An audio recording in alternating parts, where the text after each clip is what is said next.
Hello, everybody. Welcome to Information, the one and only news show where me, your comedian host, Brent Gill, it's not the one and only news show like this because there's 100 of these out there. However, this is the one show that I create and that I do for your listening pleasure. My name is Brent Gill. I'm your host of the show. I have a cholesterol problem, but we'll talk about that later. My guest tonight is coming to us all the way from New York City. It is comedian Joe Alfano. Joe, how are you, man? How you doing? I'm excellent. How are you? I'm stuffed. Yeah, dude. We just pounded some barbecue before we did this.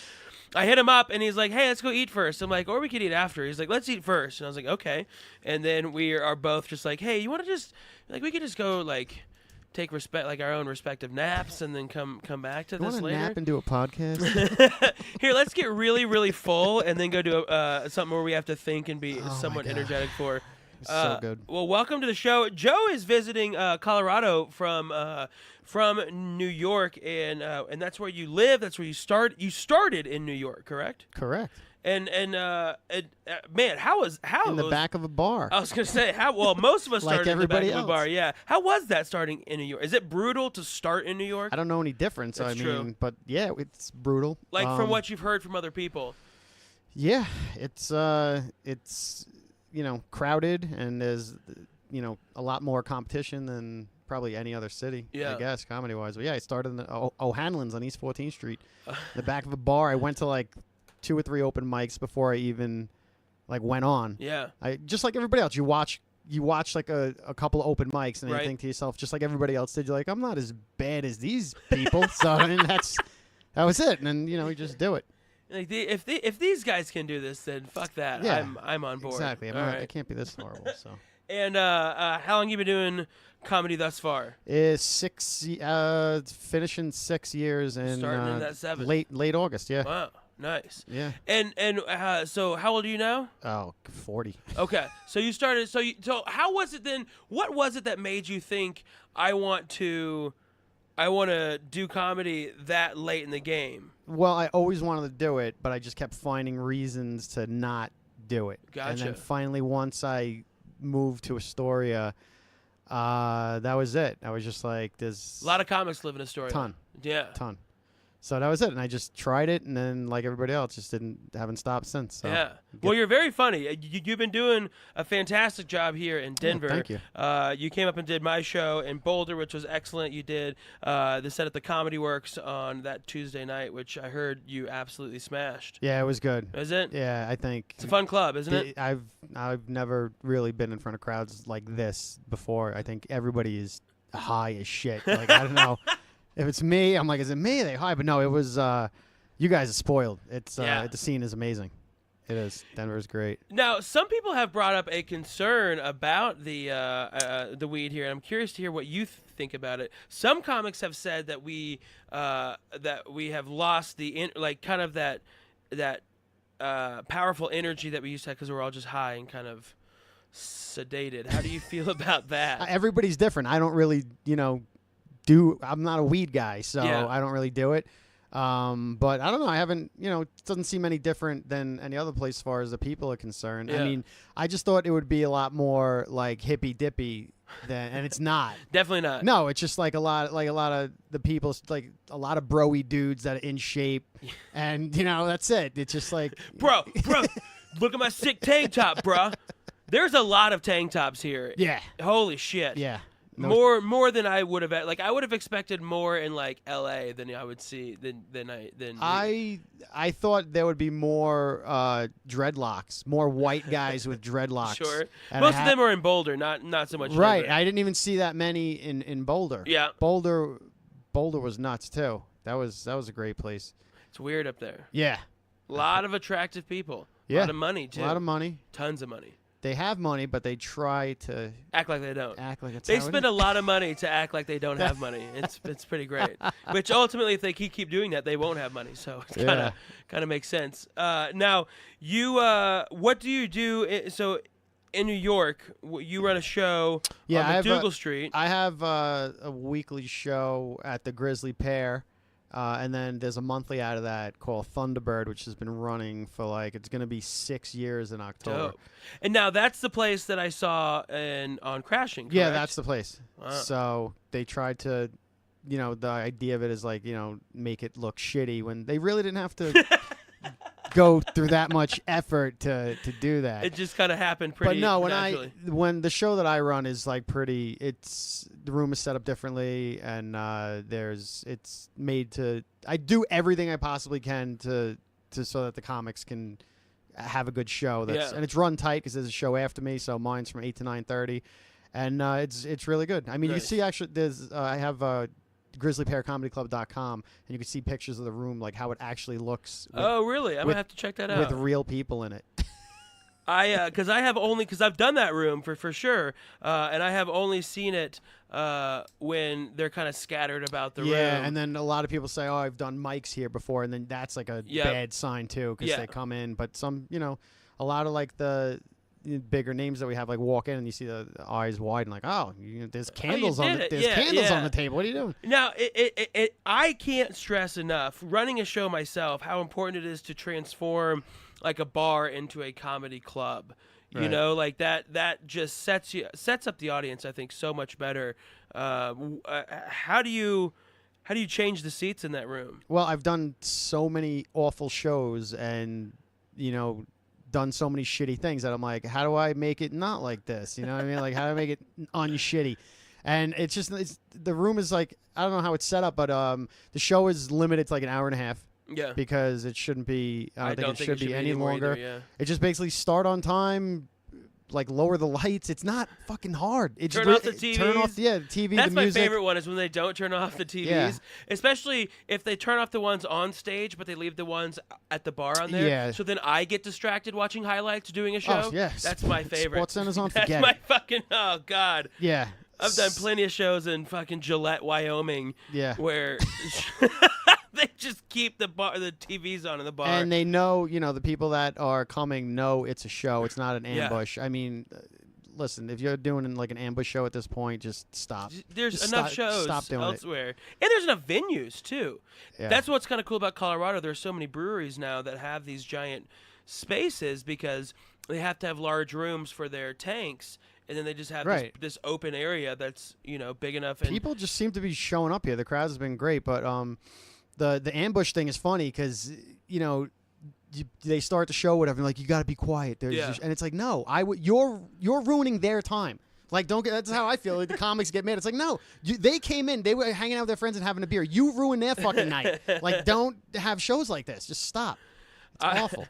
That's how I feel majority of my new show or of my first shows when I first started was just me trying to yell over people. And it's just fucking brutal. Even I don't know. I did the couple that I've done here that have been like that. Everyone was into it and paid attention. And the key is they had a room for the people to go that didn't want to see the show. Yeah, it weren't trapped. Yep, because people get really uncomfortable. Not everybody fucking needs a comedy show. Some people just want to go out. Not everyone. No, you need this to feel better. You need to hear these jokes now. This is gonna make your night. I just wanted to go out. This is ruining my night. Now. You're fucking ruining people's nights. Oh.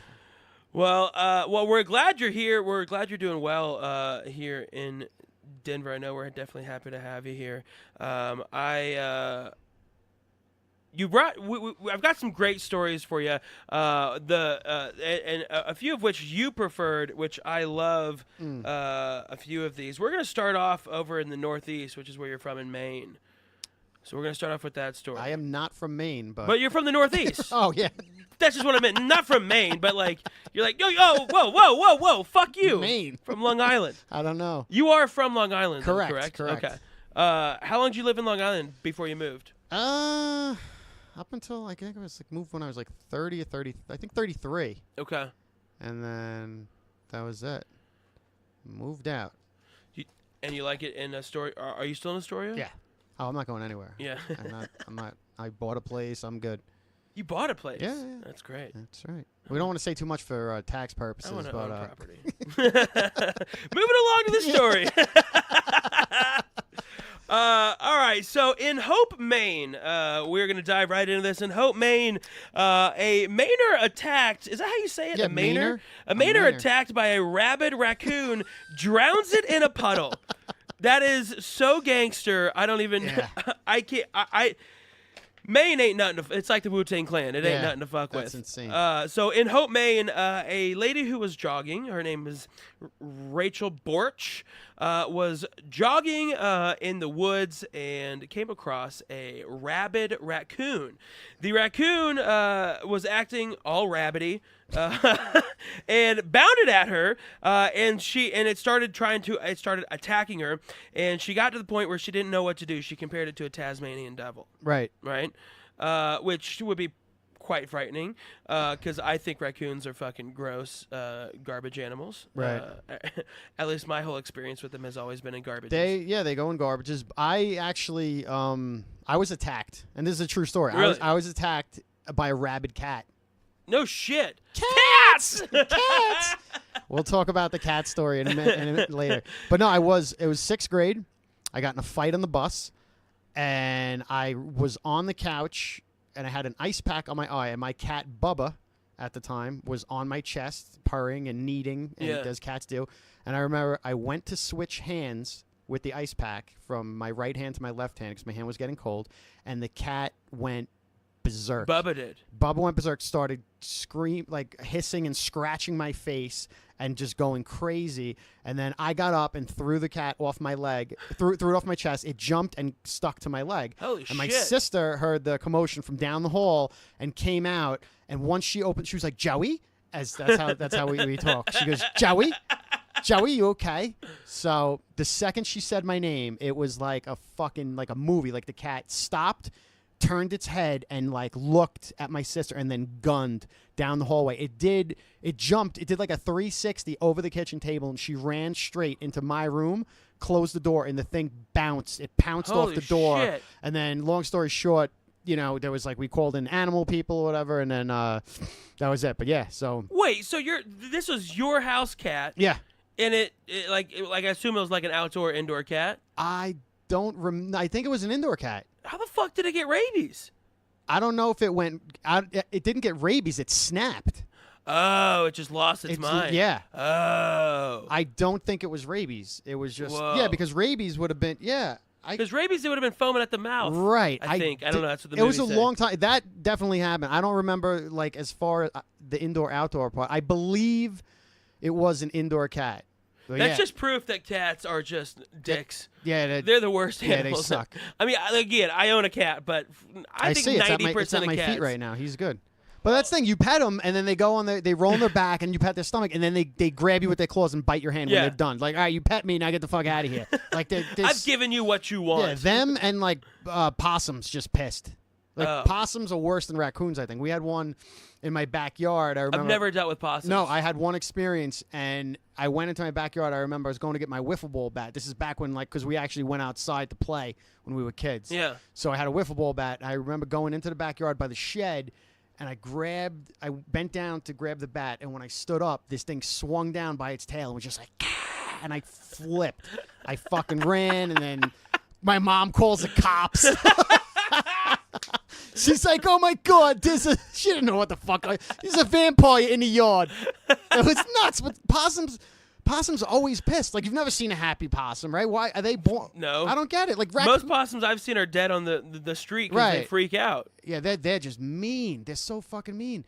Most of the Disney gives such a false image of these animals. Like, you ever see a live, I guess, sea lion or something? They're always covered in shit. Gross. Animals are gross. They are. It's just weird. They they make them out like you can go up to pet them and everything. And they're gross. I pet a chipmunk the other day here. Really? Yeah, I pretended I had nuts in my hand and called it over, and then came over. I petted its chin. No shit. Yeah, petted it on its chin and ran. Like in the park? I was in Rocky Oh, so you're up hiking. Yeah, that's what I Oh, do wow. during the day. I go hiking and then come back and do shows. Yeah, that they. Rocky Mountain National Park. Okay, gotcha. Those squirrels that we have are so accustomed to humans. It's absolutely ridiculous. Well, yeah, because there's squirrels like even in like Central Park. They hang out with the people playing chess. Right. Or whatever. They sit on them, and people have pet pigeons and rats. It's nuts. So A pet pigeon to me is kind of odd. well, yeah, people raise pigeons. Like there's a guy near my house in New York that does like the whole Mike Tyson thing. Like has pigeons and they go all over the building. What? Mike Tyson does that? He was into pigeons. You didn't know that? I did not know No, that. you know like how they What? take they take the stick and they wave it around and all the pigeons fly and sink and then Yeah. they land. He's like that. That's what the guy does. Whoa. And I remember walking by. It's by a supermarket near my house, and some old lady comes by, and there's hundreds of them. And if like you park your car there for like any time at all, it just gets covered. So they weren't in the way at the time or whatever it was. And some old lady just comes by and throws like a fucking gallon of seeds on the floor. And I just remember walking by, and as she did it, and they all come down. I'm like, "Come on, lady!" Just yelled at. I was like, "What?" Quit being a bitch. That's What are you I doing? don't know. You just get old. Like that's what you do when you get old. You feed birds and squirrels. My mom does the same thing. She still goes out in the yard and throws fucking bread. Oh, really? I don't know. And they like pigeons. Is it like birds maybe, but pigeons to me are such a garbage animal. Yeah, they're gross. Why they're why flying- is that the bird you want? They're flying rats. Yeah, yeah, That's what. Yeah, pretty much.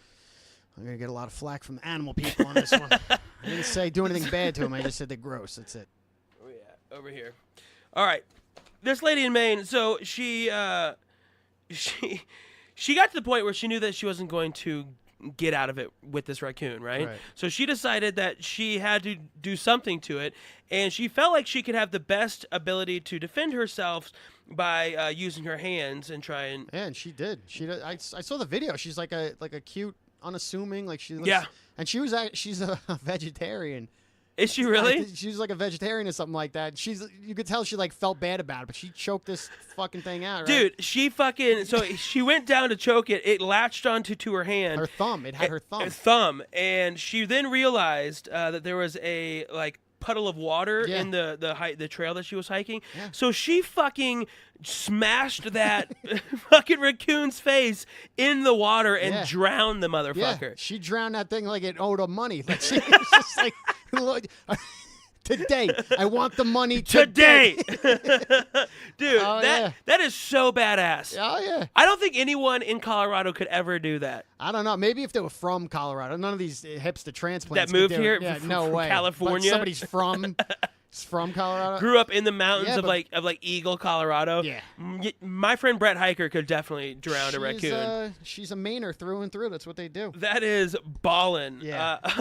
I read this and I was like, that seems pretty accurate though for someone from Maine. I don't know if I could have done this. I couldn't have done the same thing. I would have just ran through, With the thing on your hand, like, I would have ran into like a convenience store with it on my thumb, with a raccoon on my thumb. Like, Can you do something about this, please?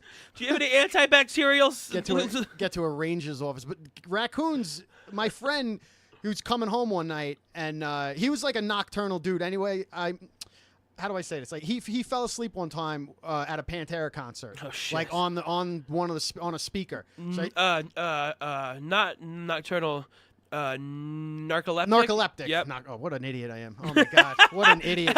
A nocturnal. Well, he goes nocturnal when he. We gotta cut that out. Can we remove that? He's nocturnal. He only comes out at night. Narcoleptic. I'm gonna say epileptic. He's narcoleptic. like a creepy clown. He's Oh my god, I'm such a man. moron. Anyway, he could fall asleep anywhere. Is what I'm trying to say. So he came home one night and there was a raccoon on his porch, like on the stairs by his house, and he slept in the car. I was making that reference of how he could sleep. It wasn't a problem for him to sleep in his car because he could sleep anywhere. Oh, gotcha. But he didn't dare try to even get in the house. The thing was just occupied. It occupied his stairs, his porch, and that was it. He slept in the car. So those things are not to be messed with. Do you know any people from Maine? New Hampshire. Okay. Not Maine. Gotcha. Are they as crazy as like this lady would be? I don't know if but this doesn't seem like it. Just seemed kind of like Fight or flight. Yeah, Yeah. and normal, I guess. It's like not, that happens, somewhere else. It might not be like a big deal, but in Maine, it's who the hell, you got to be used to that. So she drowns this fucking thing, and then she watches the life go out of it, which is hilarious for a vegetarian. I love that factoid that she's a vegetarian. Yeah. Like that's probably that makes this story so much better because she does look like a small, frail little girl. Yeah, she was cute. She almost seemed like she felt bad about it. Like she's like, I only, I did it because I did what I had to. I had no other choice. But these, like, I don't know, because like I said, I've been going hiking in the mountains every day in Denver, and it's just I go on these trails by myself, and I'm freaked out because there's signs for watch out for bears and watch out for this, and that their advice, they're just like when they tell you, they're like, if you see a bear, like make a lot of noise from far away. That's one of the things they tell you, so you can like startle it. Don't start. In other words, so you don't startle it, so it hears you from far away, so then it'll just like scamper off. Right. And then their thing. This is where they got me, where they were like, if you come face to face with a bear, like appear big, like make yourself big. I have heard that before. Yeah, because but that's only specific to one bear. It's like there's. I don't even know, but that's like a mother cub. In other words, like a mother cub will protect her cubs at any cost, unless she sees a guy from Long Island that does a lot of push-ups, so like that's the thing. And I always have this fantasy, like there's a group of people behind me, like I'm like, don't worry about it, I got it. What are you doing? Oh, I'm gonna stare at this bear like it just spilled a drink on me in a nightclub, and watch it. What the fuck? Are you nuts? Like I'm afraid of those things in captivity. I'm not going. I don't even go see him at the zoo, let alone in. But that's all I think about though. It's like what would happen, like if a bear came out. There's no way. I would turn around after shitting myself and run as quickly as I could. Fuck that noise. That's just one of those like worst cases because I don't want to go out like that. Like when I go, I want to like not feel a thing. Right. You know what I mean? Right. I don't want to be crying in the fetal position, getting ripped apart. As you're getting just mauled by a bear. No. Fuck that noise. Unless I had the Mainer with me, she'll choke it out. She'll hop on the back of it, just give it a reverse headlock. Go to sleep. Yeah. Go to sleep, bitch. This thing would be throwing me around like the crocodile and Joe Dirt. He stuck his head in the croc's mouth and flinging me around. Oh, God. I would never want... Oh, God. Fuck that. No. And here's what's funny, too, is who came up with that theory about bears? Somebody must have done it. It must have worked. Here's the thing. For that to be on... Someone had to have done it. That's on signs everywhere. I've been to, like, Glacier National Park and Zion, whatever, all these national parks. And it had to have worked at least once. Somebody bounced their chest like the Rock, and then a bear was like, oh, come get me. Yeah. And then Yogi goes, all right, boo-boo, let's go. Somebody did that, and it worked, and then there you go. So that's like... How many other methods do you think failed? Before... How many things before the chest bump? You get a squirt bottle and spray it in the face like a cat? Yeah. No, go away, bear. No. Yeah. So... How many times before the chest bump worked? Like, chest bump it, bro. That's it. Fuck. That's all you got to do. Duh. Yeah, like the old punch a shark thing. That's like, come on. Oh, I love that. If a shark came at you, just punch it right in the nose. I know. It's kind of skilled where it's not going to know it's coming. It kind of moves in water a little bit better than you do. It might be able to divert that haymaker you're throwing in water. I saw Jaws in like 1982, and it ruined like every summer. Absolutely. Up until like a year ago. Like I'm still afraid. I went to Hawaii to do some shows out there, and I stayed out there about 3 or 4 days later, longer, and I went swimming in these coves and shit like that. And I wouldn't go very far in the water because that's not just being on like a coast. You're in an island in the middle of their world in the fucking ocean. Oh, really? That's funny because I wouldn't even go in my aunt's pool in Staten Island. When I'm not even joking. And my mom... Because of sharks? Yeah, because of sharks. And the scariest part was getting, like, just as you're getting out of the water. Like Quinn, I'll never put on a life jacket again. Like, that was the scariest part, waiting for my turn. Like, as I was getting out of this pool, even a pool, I was like... I felt like I'm a kid, so I thought a shark was going to come. And then my mom's thing was she totally ate the whole thing up because... So she fucked with you? Yeah, like I wouldn't get out of the bed. You better get out of the tub, Joey. Jaws is coming. And I'd run. I'd get out. And it worked.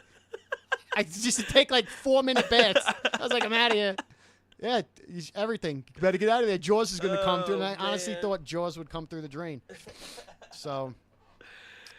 Well, so she then, continuing on with this story, which this part I didn't get, after she was she murdered the raccoon. Oh yeah, they put it in a dog a Purina bag. They put it in a Purina bag, and she kicked off her shoes because they were soaked and ran 3/4 of a mile home barefoot. Yeah. I don't understand pulling the shoes off part. Wait, with the raccoon? No, in left tow? the raccoon. Dad came back later to get the raccoon. Women after events take their shoes off. That's what they do. Ever see women come out of a nightclub at 4 o'clock in the morning? they don't have shoes. They don't wear shoes. They're all crying and I they guess leave. that's a good point. She was leaving the club. She's like, "It's fucking last dance." This is how I run home. It was the last dance with Rocky Raccoon. She buried him and then took his shoes off, and that was it. Ran home. Oh man. Her mom or something probably knew when she walked in, like just saw the look on her face with no shoes, and like saw her. You like, got raccoon. Yeah, didn't you killed that raccoon. Didn't you? That was me. Let me sit down, honey. 20 years ago. And her mom is a raccoon now. Like her mom turned into a raccoon. There's been something I've been meaning to tell you. She pulls off her face. It's a fucking... Like we're a raccoon. Dad walks in. Oh no, we're telling her. Oh, you drained man. your Uncle Larry, by the way. And you're the one who smoked. How the hell am I thinking of this shit? It's because all this weed, it's just it's in the aura of my house. It gets you high walking in here. Secondhand, yeah. Well, let's move on to another story. We're gonna go across. We went off the rails with that one. Across the pond here, which is quite all right. That happens here at this show. Across the pond, over in London. Now, to start this off, we are about to talk about a touchy subject. However, we're going to talk about a funny thing that happened during an incident. So you gotta pad everything. Nowadays you do. It sucks. It sucks. So, not too long ago, there was a terrorist attack in London. It was